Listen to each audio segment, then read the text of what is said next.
आप लोगों ने अपने जीवन में, गृहस्थ जीवन में प्रवेश किया है। दोनों ने ही आपस में एक दूसरे को समर्पण दिया है।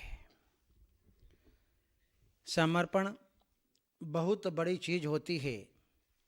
जहाँ जीवन में किसी प्रकार का कोई तर्क वितर्क कुतर्क नहीं होता है, उसका नाम है समर्पण।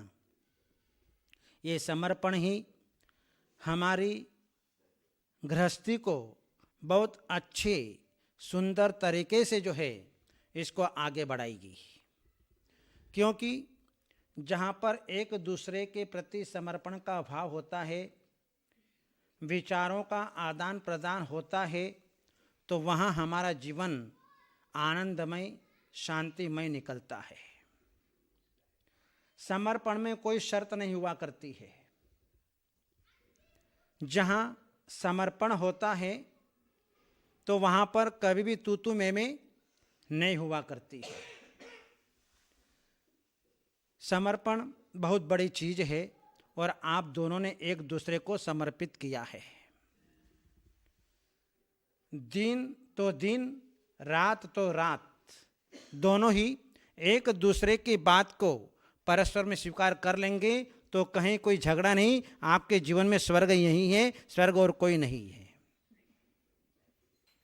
दूसरी बात, जीवन में सब समय एक जैसा नहीं होता है। कर्मों के उदय निरंतर बदलते रहते हैं। आज जो है हमारा पर्स भरा हुआ है, कल को पर्स भरा हुआ नहीं भी मिलेगा। लेकिन उस समय जो है पर्स भरा हुआ है तब तक तो ठीक है। जिस समय हमारा पर्स खाली होगा उस समय जो है हम अपने जीवन में किसी प्रकार की जिद्दी नहीं करें। क्योंकि परिस्थिति को, समय को देखते हुए काम करना है। यदि आपने इनको कह दिया कि मेरे लिए ये साड़ी आना ही चाहिए, लेकिन उस समय परिस्थिति नहीं है, तो उस समय जिद्दी करके नहीं बैठना। ठीक है, आज नहीं तो 10 दिन बाद, 15 दिन बाद, महीने भर बाद आपकी वस्तु आपके पास में आ जाएगी। बस इतनी सी शांति रख लेंगे तो अपने जीवन में कल्याण ही कल्याण है। जहाँ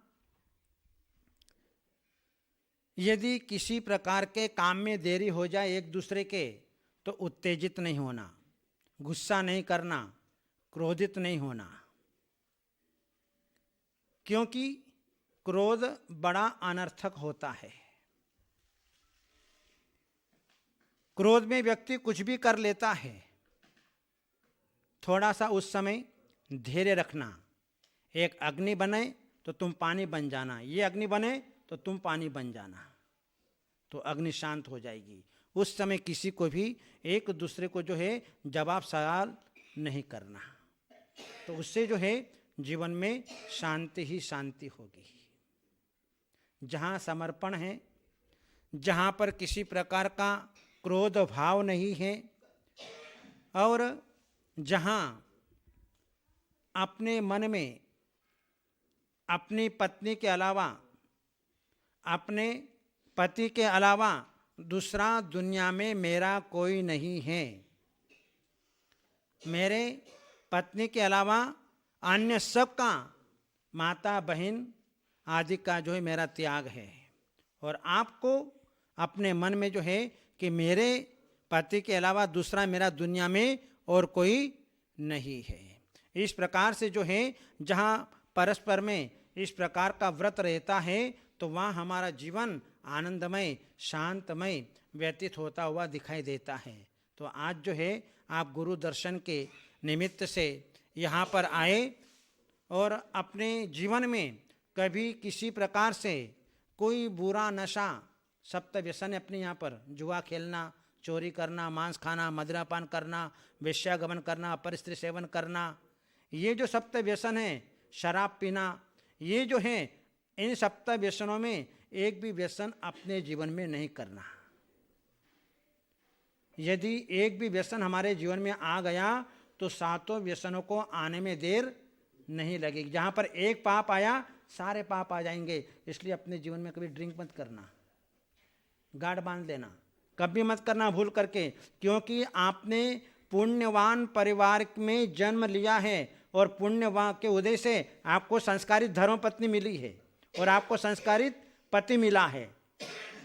दोनों को जो है पुण्य कर्म के उदय से ऐसे पुण्यशाली घर के अंदर जहाँ पर आरिका सुपार्श्वती माता जी के संस्कार है, ऐसे धर्मात्मा परिवार में आपको आने का मिला है। तो इसको जो है अपने जीवन में दुरुपयोग मत करना। अपने जीवन में ऐसा कोई लांछन नहीं लगे, बस ये काम अपने को जो अपने जीवन के अंदर करना और प्रतिदिन जो है ओम ह्रीम नमः की जाप करना, एक माला डेली करना। अब तो अपने घर में चैत्यालय है, आराम से शांतिनाथ भगवान के चैत्यालय में जो है बैठ करके माला फेरो। तो माला फेरने से क्या होता है, अपने जीवन में शांति होती है, सारे विघ्न बाधाएं दूर हो जाती है, सारा वातावरण प्रशस्त हो जाता है। इसलिए ओम ह्रीम नमः की जाप करके फिर अपना काम शुरू करो, फिर देखना आपका जीवन जो है कितना सुंदर व्यतीत होता है। आप भी अपने जीवन के अंदर जो है अनुभव करोगे। तो ये जो है आज पहली बार जो है आप यहाँ पर गुरु दर्शन के लिए सिद्ध क्षेत्र के वंदना के लिए यहाँ पर आए, तो आज जो है अपने जीवन में ये संकल्प कर लेना कि हम दोनों ही एक दूसरे के प्रति समर्पित होकर के रहेंगे और अपनी गृहस्थी को आगे बढ़ाएंगे। और हम भी जो है पापा मम्मी के पद चिन्हों पर चल करके हम भी अपने धर्म की प्रभावना को बढ़ाएंगे और आरिका सुपार्श्वती माता जी का नाम जो है रोशन करेंगे। यही हमारा आशीर्वाद है।